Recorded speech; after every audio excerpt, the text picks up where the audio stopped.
Hello dear viewers, this Mubashir and you are watching me on wedge search academy. तो आज हम information technology का almost जो पहला ही टॉपिक इंफॉर्मेशन टेक्नोलॉजी का था वो था कंप्यूटर एंड कम्युनिकेशन। तो उससे पहले जो हम पढ़ रहे थे that was from the basics of computer. उसमें कंप्यूटर एप्रिसिएशन था जिसमें सारा बेसिक्स आता था, या आपके सॉफ्टवेयर हुआ, हार्डवेयर हुआ, फर्मवेयर हुआ, या उसके अलावा सीपीयू हुआ। तो बहुत सारे स्टूडेंट्स ने कहा था कि सर हमने वो कंप्यूटर एप्लीकेशन में पढ़ा भी है, तो वो पोर्शन आप मत उठाइए, आप डायरेक्ट इंफॉर्मेशन टेक्नोलॉजी हमें पढ़ाइए। तो मैंने सोचा ठीक है, आपने वो बेसिक भी है और कंप्यूटर कम्युनिकेशन एप्लीकेशन में आपने पढ़ा भी होगा, तो हम डायरेक्ट इंफॉर्मेशन टेक्नोलॉजी पोर्शन से ही स्टार्ट करेंगे जो कंप्यूटर एंड कम्युनिकेशन से ऑलमोस्ट स्टार्ट होता है। तो आज से हम आईटी वाला पोर्शन ही देखेंगे। तो let's start from the computer and communication. तो हम पहले देखेंगे कम्युनिकेशन क्या होती है।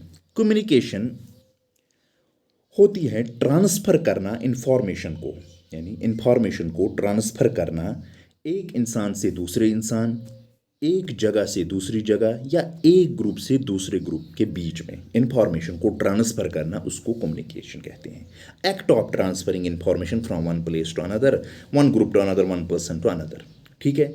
उसके बाद अगर हम देखेंगे ये ट्रांसफरिंग इंफॉर्मेशन, ये इंफॉर्मेशन क्या हो सकती है। अगर मैं मान लूँ ये एक इंसान है, ये दूसरा इंसान है, ये आपस में कम्युनिकेट कर रहे हैं। ठीक है। तो ये कम्युनिकेट कर सकते हैं। ये पहला इंसान जो है ये अपने आइडियाज़ इसको दे रहा है, या अपनी फीलिंग्स इसको बता रहा है, या अपना कुछ एक्सपीरियंस इसके साथ शेयर कर रहा है। ठीक है। तो ये हुई कम्युनिकेशन। एक इंसान दूसरे इंसान के साथ ट्रांसफ़र कर रहा है इंफॉर्मेशन, डेटा को ट्रांसफ़र कर रहा है एक जगह से दूसरी जगह, एक इंसान से दूसरे इंसान, एक ग्रुप से दूसरे ग्रुप। वो इन्फॉर्मेशन क्या हो सकती है, वो आइडियाज़ हो सकते हैं, फीलिंग्स हो सकती है, या एक्सपीरियंस हो सकता है, या कुछ भी हो सकता है, कुछ मटेरियल हो सकता है, कुछ भी हो सकता है। ये आपस में कम्युनिकेट करते हैं। Act of transferring information from one place to another is called communication. ठीक है। उसके बाद अगर हम डेटा कम्युनिकेशन को देखेंगे, डेटा कम्युनिकेशन क्या है। डेटा कम्युनिकेशन है कि अगर दो डिवाइस के बीच डेटा को एक्सचेंज कर रहा हूं, मैं दो डिवाइस के बीच डेटा को एक्सचेंज कर रहा हूं through some transmission medium, that is called data communication. ये एक डिवाइस है मेरे पास, ये दूसरी डिवाइस है मेरे पास, device one and device two. मैं डिवाइस वन और टू के बीच में डेटा को एक्सचेंज करवा रहा हूँ। ये डिवाइस इस डिवाइस को डेटा एक्सचेंज कर रहा है। Device one is exchanging data with device two. ठीक है। With some through some transmission medium. और मीडियम क्या है यहाँ पर, वो मीडियम कुछ भी हो सकता है। ठीक है। वो मीडियम एयर भी हो सकता है, वो मीडियम आपका केबल्स भी हो सकती है, वो वायर भी हो सकती हैं, वो कुछ भी हो सकता है। तो that is called data communication. एक डिवाइस दूसरी डिवाइस के साथ इंफॉर्मेशन को एक्सचेंज कर रही है, और थ्रू सम ट्रांसमिशन मीडियम वो इस इंफॉर्मेशन को एक्सचेंज कर रही है। Exchange of data between devices, और ये एक्सचेंज किसी ट्रांसमिशन मीडिया के थ्रू होना चाहिए। दैट इज केबल के थ्रू, वायर के थ्रू, हवा के थ्रू, किसी भी चीज़ के थ्रू हो सकता है। और कम्युनिकेशन होने के लिए जो कम्युनिकेटिंग डिवाइसेस जो हैं वो कम्युनिकेशन सिस्टम का पार्ट होनी चाहिए, वो कम्युनिकेशन सिस्टम का पार्ट होनी चाहिए, जो कम्युनिकेशन सिस्टम हार्डवेयर या सॉफ्टवेयर की बनी हुई होती है। यानी कि कम्युनिकेशन होने के लिए जो कम्युनिकेटिंग डिवाइसेस वहाँ पर होती है, वो कम्युनिकेटिंग डिवाइसेस जो है वो कम्युनिकेशन सिस्टम का पार्ट होनी चाहिए, जो हार्डवेयर या सॉफ्टवेयर की बनी हुई होती हैं। ठीक है गाइज। तो यहाँ पर आपने डेटा कम्युनिकेशन को भी देखा, exchange data between two devices, और वो एक्सचेंज ऑफ डेटा दो डिवाइस के बीच में होगा where some form of transmission medium. और वो ट्रांसमिशन मीडियम केबल, वायर, कुछ भी हो सकता है। देखो इसका मतलब क्या है, मैं एक यहाँ पर एक इंसान हूँ, सपोज मैं आपकी एग्जांपल देता हूँ, यहाँ पर दूसरा इंसान है, मैं इसको कोई बात कह रहा हूँ, मेरी बात इस एक फर्स्ट इंसान, ये दूसरा इंसान है, पहला इंसान जो है ये बात कर रहा है दूसरे इंसान के साथ, और इसकी जो बात है वो हवा में जा रही है। तो यहाँ पर हवा जो है, एयर जो है, वो मीडियम बनता है, सम फॉर्म ऑफ मीडियम वो बनता है, मीडिया वही बनता है। Transmission media. अगर हवा नहीं होगी तो पहला इंसान दूसरे इंसान के साथ बात नहीं कर सकता। इसी तरीके से जब कंप्यूटर को डेटा एक्सचेंज करना है, दो डिवाइस को आपस में डेटा एक्सचेंज करना है, तो डिवाइस वन दूसरे के साथ एक्सचेंज डेटा करेगा, उसके लिए ट्रांसमिशन मीडिया की होने की ज़रूरत है, जो केबल हो सकती है, वायर हो सकती है, हवा हो सकता है, कुछ भी हो सकता है, ब्लूटूथ हो सकता है, वाईफाई हो सकता है, बाकी चीज़ें हो सकती है, तो उसका होना बहुत ज़रूरी है। ठीक है गाइज, उसके बाद हम कुछ basic elements of communication system को देखेंगे जो बहुत ज़रूरी हैं कम्युनिकेशन सिस्टम में। जो कुछ चीज़ें कम्युनिकेशन सिस्टम में होती हैं, उसमें पहला है सेंडर। सेंडर कौन होता है? सेंडर होता है जिसके पास इंफॉर्मेशन हो और जो मैसेज को सेंड करे। ठीक है, मेरे पास इंफॉर्मेशन है, सपोज ये कंप्यूटर है, ये दूसरा कंप्यूटर है, इस कंप्यूटर से इस कंप्यूटर के बीच में कम्युनिकेशन होनी है, तो इसके पास पहले इंफॉर्मेशन होगी, कुछ डेटा होगा, अब ये इस डेटा को इस कंप्यूटर को ट्रांसफ़र करेगा, सेंड करेगा, तो इसको कहते हैं हम सेंडर। सेंडर वो होता है जिसके पास इंफॉर्मेशन हो और जो मैसेज को सेंड करे। दूसरा होता है मीडियम, जो मैसेज को कैरी करता है। Suppose same is the case, यही कंप्यूटर आपस में, ये सेंडर है, इसके पास इंफॉर्मेशन है, अब इस इंफॉर्मेशन को ट्रांसफ़र करना है। अब ये ट्रांसफ़र कर रहा है थ्रू केबल, एक केबल लगाई हमने दो कंप्यूटर्स के बीच, इनके ज़रिए हम डेटा को ट्रांसफ़र कर रहे हैं। तो ये जो केबल है, इस केबल को हम यहाँ पर मीडियम कहेंगे, जो सेंडर से दूसरी कंप्यूटर तक इंफॉर्मेशन को ले जा रहा है। ठीक है, उसके बाद नंबर थर्ड है रिसीवर। रिसीवर क्या है? जो सेंडर से इंफॉर्मेशन रिसीव करे। ये सेंडर है, ये रिसीवर है, इसके पास मैसेज है, इसने इंफॉर्मेशन इस कंप्यूटर को सेंड की, तो इसके पास मैसेज थी, ये सेंडर है, इसने रिसीव की, इसको रिसीवर कहते हैं। और बीच में जो केबल लगाई गई होती थी, इसको मीडियम कहते हैं, जिसने सेंडर से रिसीवर तक इंफॉर्मेशन ले ली। ठीक है गाइज, यहाँ पर सेंडर था, मीडियम था, रिसीवर था, और कुछ सेट ऑफ प्रोटोकॉल्स थे, सेट ऑफ रूल्स थे। देखिए गाइज, मुझे घर वालों ने सपोज 10,000 रुपये दिए और कहा आप, या 1,00,000 रुपये दिया, कहा कि आप दिल्ली जाओ, वहाँ पर किसी को ये 1,00,000 रुपये दे दो। ठीक है, मैं यहाँ पर कश्मीर में हूँ, मुझे कश्मीर से जाना है दिल्ली, दिल्ली में मुझे किसी को ये 1,00,000 रुपये देना है, तो मेरे पास पैसा है, तो आप मान लीजिए मैं सेंडर हूँ, जिसको पैसा देना है वो रिसीव करेगा इस मनी को, वो रिसीवर बना। अब बीच में यहाँ से मैं दिल्ली में, तो मैं पैदल नहीं जा सकता, बहुत दूर है, तो मैं क्या करूँगा, मैं एक गाड़ी ले लूँगा, वो गाड़ी मेरा ट्रांसमिशन मीडिया बन गई, वो मीडियम बन गई जिससे मैं वहाँ जाऊँगा। तो लेकिन गाड़ी में कुछ रूल्स होंगे चलने के लिए, उसमें कुछ प्रोटोकॉल्स होंगे, उसमें तेल होना चाहिए, इसमें इंजन ऑयल होना चाहिए, उसमें क्योंकि नाइट में चलना है, उसमें लाइट सिस्टम प्रॉपरली होना चाहिए, उसमें टायर्स ठीक से होने चाहिए, उसमें ब्रेक्स परफेक्ट होने चाहिए। तो ये कुछ प्रोटोकॉल्स होंगे, उस प्रोटोकॉल के हिसाब से मीडियम काम करेगा। ठीक है guys, I hope you understand with this example.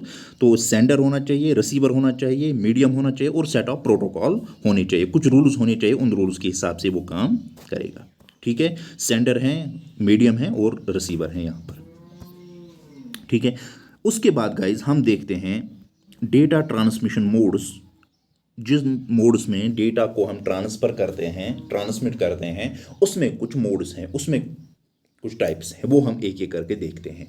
Data transmission जो मोड्स हैं, उसमें पहला ही है सिंपलेक्स मेथड, दूसरा है हाफ डुप्लेक्स मेथड, और तीसरा है फुल डुप्लेक्स मेथड। तो हम पहले सिंपलेक्स मेथड को देखेंगे। सिंपलेक्स मेथड में क्या होता है, इसमें कम्युनिकेशन जो होती है, डेटा जो ट्रांसमिट होता है, वो एक ही डायरेक्शन में होता है, यानी कि इसमें डेटा की जो डायरेक्शन होती है, सिंपलेक्स में यूनिडायरेक्शनल डेटा ट्रांसफ़र होता है। यूनिडायरेक्शनल, आप याद रखिए, यूनिडायरेक्शनल डेटा ट्रांसफ़र होता है, एक ही साइड से होता है। Sender to receiver data transmit होगा, receiver to sender data transmit नहीं होगा, सिर्फ सेंडर टू रिसीवर ही डेटा को ट्रांसमिट किया जा सकता है। सपोज मैं यहाँ पर एग्जांपल देता हूँ, अगर आप रेडियो की बात करेंगे, रेडियो स्टेशन की बात करेंगे, वो वहाँ से डेटा को ट्रांसमिट करते हैं, तो हमारे घर में जो रेडियो होता है, उसमें हम न्यूज़, सॉन्ग्स, बाकी कुछ चीज़ें देखते हैं। तो अगर मैं चाहूँ कि यहाँ से रेडियो में बात करूँ और वो वाले रेडियो स्टेशन वाले सुने, तो वो पॉसिबल नहीं है, इसलिए इसको कहते हैं सिंपलेक्स। यानी कि रेडियो स्टेशन वाले वहाँ से कुछ भेजते हैं, तो हम रिसीव करते हैं, यहाँ से हम रेडियो में से उनके साथ बात नहीं कर सकते, हम रेडियो में उनके साथ बात नहीं कर सकते। तो वन वे कम्युनिकेशन यहाँ से, सिर्फ रेडियो स्टेशन से रेडियो तक डेटा आ सकता है, यहाँ से डेटा वापस नहीं जा सकता। ठीक है, या हम टेलीविज़न सिस्टम में भी ऐसे ही देखते हैं, या अगर हम कंप्यूटर सिस्टम की बात करेंगे तो कीबोर्ड जो है, कीबोर्ड से हम सिर्फ इनपुट दे सकते हैं, कीबोर्ड से हम आउटपुट नहीं दे सकते। कीबोर्ड इस्तेमाल होता है सिर्फ वन वे के लिए, दैट इज़ इनपुट के लिए। या हम प्रिंटर की बात करेंगे, प्रिंटर इस्तेमाल होता है खाली आउटपुट के लिए, प्रिंटर से हम इनपुट नहीं दे सकते। तो एक ही काम, आउटपुट देगा प्रिंटर और कीबोर्ड जो है इनपुट देगा, आउटपुट के लिए इस्तेमाल नहीं होगा। So this kind of communication is called simplex method. This method is called simplex method, जहां पर यूनिडायरेक्शनल डेटा को ट्रांसमिट किया जा सकता है only from sender to receiver, not from receiver to sender. ठीक है guys, I hope you understand. उसके बाद जो दूसरा मेथड है that is half duplex. So half duplex में क्या होता है, हाफ डुप्लेक्स में सिग्नल्स को ट्रांसमिट किया जाता है between source and destination, sender और रिसीवर के बीच में डेटा को ट्रांसमिट किया जाता है। दोनों डायरेक्शन से डेटा ट्रांसमिट हो सकता है, सेंडर टू रिसीवर और रिसीवर टू सेंडर, लेकिन एक साथ एक ही डायरेक्शन में डेटा ट्रांसफर हो सकता है। एक साथ एक ही डायरेक्शन में डेटा को ट्रांसफर कर सकते हैं, एक साथ दो डायरेक्शन में हम डेटा को ट्रांसफर नहीं कर सकते, एक साथ एक ही डायरेक्शन में कर सकते हैं। ये सेंडर है, ये रिसीवर है, ये भी डेटा को ट्रांसफर करेगा, ये भी डेटा को ट्रांसफर करेगा, लेकिन एक साथ एक ही डायरेक्शन में हम कर सकते हैं, that is called half duplex. Half duplex by directional होता है, लेकिन एक साथ एक ही जो डायरेक्शन में डेटा को ट्रांसफर कर सकते हैं। दूसरी जगह अगर ये एक इंस्टेंस पे ये डेटा ट्रांसफर कर रहा है, दूसरे इंस्टेंस पे ये कर रहा है, एक ही इंस्टेंस पे दोनों नहीं कर सकते। ठीक है, तो data can flow in both directions but not at the same time. जब एक डिवाइस ट्रांसमिट कर रही है इंफॉर्मेशन को, then other can only receive at that point of time. Example हम लेते हैं वॉकी टॉकी, या पुलिस के पास जो वायरलेस सिस्टम्स होते हैं उसमें हम हाफ डुप्लेक्स का इस्तेमाल करते हैं। ये जो एक वायरलेस होता है, ये दूसरा वायरलेस होता है, यहाँ से इंफॉर्मेशन इसको जाती है, तो ये कहता है वापस कॉपी दैट, या कहता है रॉजर दैट। फिर उसके बाद ये आदमी वापस इंफॉर्मेशन उसको रिसीव करता है और कहता है, फिर लास्ट में ओवर एंड आउट। तो एक साथ इंफॉर्मेशन एक टाइम पे एक ही आदमी एक्ट कर सकता है, एक टाइम पे दोनों आदमी एक्ट नहीं कर सकते। तो ये हाफ डुप्लेक्स की एग्जाम्पल थी। उसके बाद तीसरा है that's called full duplex. Full duplex में क्या होता है, दोनों डायरेक्शन में at the same time communication हो सकती है। दोनों the communication channel that is used in both directions at the same time is called full duplex. Communication channel जो both directions at the same time, receiver भी हो सकता है, sender receiver भी हो सकता है, रिसीवर सेंडर भी हो सकता है एट द सेम टाइम।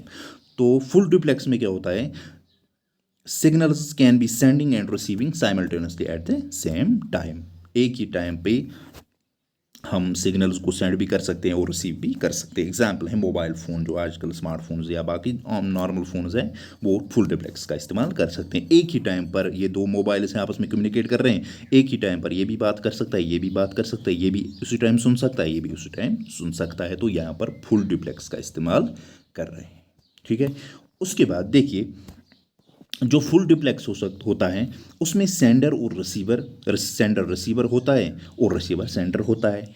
यहाँ पर रिसीवर सेंडर होता है और सेंडर रिसीवर होता है eight the same time, both ways communication, यानी कि बाई डायरेक्शनल कम्युनिकेशन यहाँ पर होती है। लेकिन सिंप्लेक्स में क्या होता था, सिंप्लेक्स में यूनिडायरेक्शनल कम्युनिकेशन होती है। हाफ डुप्लेक्स और फुल डुप्लेक्स में बाई डायरेक्शनल कम्युनिकेशन होती है, लेकिन हाफ डुप्लेक्स में at the same time sender receiver होता है एक इंस्टेंस के लिए, तो दूसरे इंस्टेंस के लिए रिसीवर सेंडर होता है। लेकिन फुल डुप्लेक्स में क्या है, sender and receiver, receiver and sender eight the same instance ये हो सकते हैं।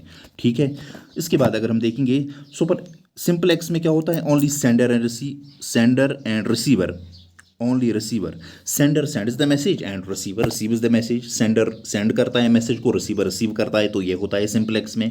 हाफ डुप्लेक्स में sender can be receiver and receiver can be sender, but only at a time, at once at a time. Full duplex में क्या होता है, sender receiver होता है, रिसीवर सेंडर होता है एट द सेम टाइम, एक ही टाइम पे ये हो सकता है। ठीक है गाइज, आई होप आपको ये अंडरस्टैंड हुआ होगा, simplex, half duplex and full duplex.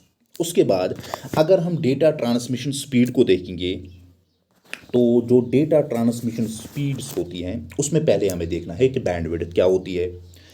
तो बैंडविड्थ जो है, बैंडविड्थ होती है कि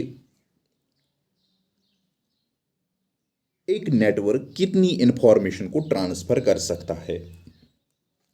एक नेटवर्क कितनी इंफॉर्मेशन को ट्रांसफर कर सकता है उसे हम बैंडविड्थ कहते हैं।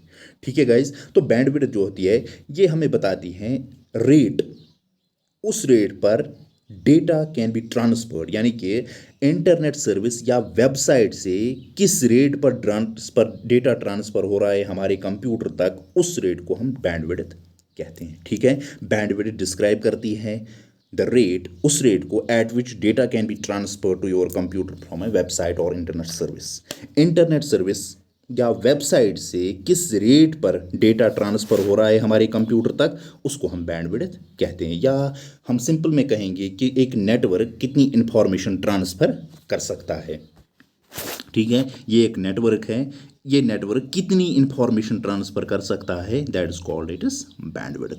ये सिंपल में है, अगर हम देखेंगे इसका, ये रोड की विड्थ, अगर हमारे पास एक रोड है, ये हमारे पास रोड है, इस रोड पे गाड़ियाँ चलती हैं, जितनी इसकी विड्थ ज़्यादा होगी उतना ट्रैफिक ये ज़्यादा हैंडल कर सकता है। अगर सिंपल रोड है हमारे पास तो उसमें नॉर्मली एक या ज़्यादा से ज़्यादा दो गाड़ियाँ चलेंगी। अगर हमारे पास हाईवे बाईपास हैं तो उसमें दो चार गाड़ियाँ चलेंगी। अगर ज़्यादा बड़ा बाईपास तो उसमें 8 गाड़ियाँ, 5 6 7 8 गाड़ियाँ चलेंगी। तो जितना वाइडर रोड होगा उतना ट्रैफिक उसके पास ज़्यादा वो हैंडल कर सकता है। इसी तरीके से जितनी ज़्यादा बैंडविड्थ होगी उतना डेटा ट्रांसफ़र जल्दी होगा, उतना ज़्यादा डेटा ट्रांसफ़र कर सकते हैं। जो बैंडविड्थ होती है इसको हम मेजर करते हैं बिट्स पर सेकंड में, बीपीएस में इसको ट्रांसफ़र करते हैं, जिसको ऑलमोस्ट बाड़ भी कहते हैं, जिसको हम बाड़, BAUD बाड़ भी कहते हैं। लेकिन अगर ज़्यादा डेटा ट्रांसफ़र करना हो तो MBPS GBPS में भी हम कर सकते हैं। फिर हम बिट्स पर सेकंड की बात नहीं करेंगे, हम MBPS GBPS की बात करेंगे। ठीक है गाइज, तो क्या था बैंडविड्थ? बैंडविड्थ होती है एक नेटवर्क कितनी इंफॉर्मेशन को ट्रांसफ़र कर सकती है, या अगर हम देखेंगे किस रेट पर इंटरनेट सर्विस से या वेबसाइट से डेटा ट्रांसफ़र हो रहा है हमारे कंप्यूटर तक, उसको हम बैंडविड्थ कहते हैं। ठीक है, तो यहाँ पर हम देखेंगे बैंडविड्थ और स्पीड में डिफरेंस होती है। बैंडविड्थ जो होती है, बैंडविड्थ डिटरमाइन करती है कि हम डाउनलोड या अपलोड हमारी डिवाइस से कितना डेटा हम डाउनलोड या अपलोड कर सकते हैं हमारी डिवाइस से। मेरे पास एक डिवाइस है, मैं इस डिवाइस से कितना डेटा डाउनलोड या अपलोड कर रहा हूँ, दैट इज़ बैंडविड्थ। स्पीड होती है कि कितना तेज़ मैं उस डेटा को अपलोड या डाउनलोड करता हूँ। ठीक है, बैंडविड्थ होती है कि मैं अपनी डिवाइस से अपलोड या डाउनलोड कितना डेटा कर रहा हूँ। स्पीड होती है कितना फास्ट मैं उसको डाउनलोड या अपलोड कर रहा हूँ। ठीक है, उसके बाद हम देखेंगे बॉड रेट। बॉड रेट क्या होती है? बॉड रेट होती है वो रेट जिस रेट, द रेट एट विच, जिस रेट पर हम क्या करते हैं, इंफॉर्मेशन को ट्रांसफ़र करते हैं कम्युनिकेशन चैनल पर। सपोज़ ये मेरे पास एक डिवाइस है, ये एक चैनल है यहाँ से जो इंफॉर्मेशन कैरी कर रही है, तो इस डिवाइस से मैं इस चैनल तक जो इन्फॉर्मेशन को ट्रांसफ़र कर रहा हूँ, मैं किस रेट पर इस इन्फॉर्मेशन को डिवाइस से कम्युनिकेशन चैनल तक ट्रांसफ़र कर रहा हूँ, जिस रेट पर मैं इसको ट्रांसफ़र कर रहा हूँ, दैट्स कॉल्ड बॉड रेट। ठीक है गाइज, इसको अच्छे से अंडरस्टैंड करना, बॉड रेट। बॉड, मेरे पास एक, ये समझ लीजिए आप, मेरे पास ये एक डिवाइस है और ये कम्युनिकेशन चैनल है, तो मैं इस डिवाइस से डेटा को ट्रांसफ़र कर रहा हूँ इस कम्युनिकेशन चैनल पर। तो मैं किस रेट से इंफॉर्मेशन को ट्रांसफ़र कर रहा हूँ टू कम्युनिकेशन चैनल, यहाँ से मैं किस रेट पर इस डेटा को यहाँ कम्युनिकेशन चैनल पर ले जा रहा हूँ, जिस रेट पर मैं इसको यहाँ पर ले जा रहा हूँ, that rate is called baud rate. ठीक है गाइज, तो उसको बॉड रेट कहते हैं।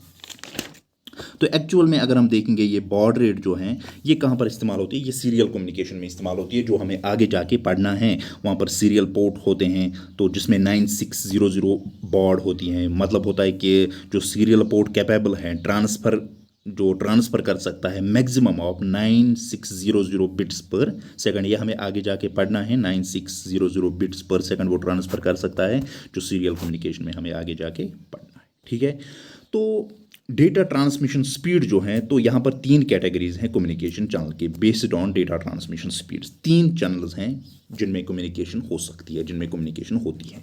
ठीक है गाइज, तो पहली जो चैनल है that is called narrow band. Narrow band में क्या होता है, इसमें स्पीड होती है 45 to 300 baud, 45 to 300 baud narrow channel. ये एक चैनल होती है जो नैरो होती है, बहुत तंग होती है। इसमें क्या होता है 45 to 300 बॉड जो होती है स्पीड होती है। Narrow band has speed in the range of 45 to 300 baud, यानी कि लो डिवाइसेस यूज़ नैरो बैंड, लो कम्युनिकेटिंग डिवाइसेस तो वो इस्तेमाल करती है नैरो बैंड का, ये तंग बैंड होता है। उसके बाद दूसरा है वॉइस बैंड, जो मोबाइल सिस्टम या टेलीफोन सिस्टम्स में होता है। वाइड बैंड ये उतना तंग नहीं होता है, इसमें जगह होती है। वॉइस बैंड चैनल्स है स्पीड ऑफ, उसमें स्पीड होती है 9600 बॉर्ड्स, इसमें स्पीड होती है इस वॉइस बैंड में। इनकी मेजर एप्लीकेशन है टेलीफोन लाइन्स, जो कम्युनिकेशन हम टेलीफोन में इस्तेमाल करते हैं तो वो वॉइस बैंड के थ्रू ही जाता है, और इसमें स्पीड होती है 9600 बॉर्ड, उसमें स्पीड होती है। और जो लास्ट है ब्रॉड बैंड, ब्रॉड बैंड में क्या होता है, इसमें बहुत ब्रॉड होता है, इसमें 1 मिलियन बॉर्ड की स्पीड होती है, यानी कि ये स्पीड ऑफ 1 मिलियन जो डेटा ट्रांसफर रेट है वो उसको करता है, 1 मिलियन बॉर्ड्स को ये करता है, या उससे भी ज़्यादा को ये करता है। ठीक है गाइज, तो ये था पहला लेक्चर आज कम्युनिकेशन, कंप्यूटर एंड कम्युनिकेशन का। तो आई होप आपको अंडरस्टैंड हुआ होगा। तो कल हम उसका जो नेक्स्ट पोर्शन है वो उठाएंगे और उसको आगे लेके जाएंगे। Thank you very much.